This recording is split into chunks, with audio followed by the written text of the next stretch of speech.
সম্মানিত ভিউয়ার্স, আসসালামু আলাইকুম। আমাদের গ্রামের নাম দক্ষিণ চরটিকি, পাকুন্দিয়া থানা, কিশোরগঞ্জ ডিস্ট্রিক্ট। এই যে বেড়িবাঁধ দেখতেছেন, এটি ব্রহ্মপুত্র নদীর তীরে অবস্থিত।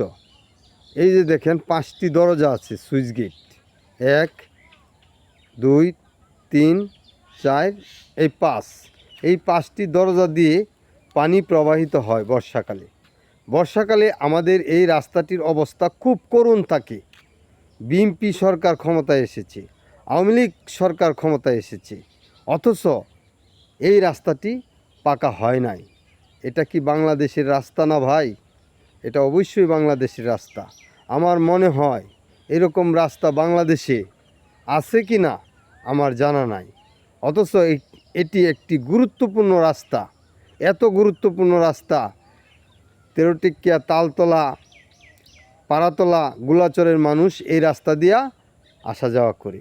বর্ষাকালে যখন অত্যন্ত করুণ অবস্থা হয়ে যায়, তখন আমরা চলাফেরা করতে পারি না।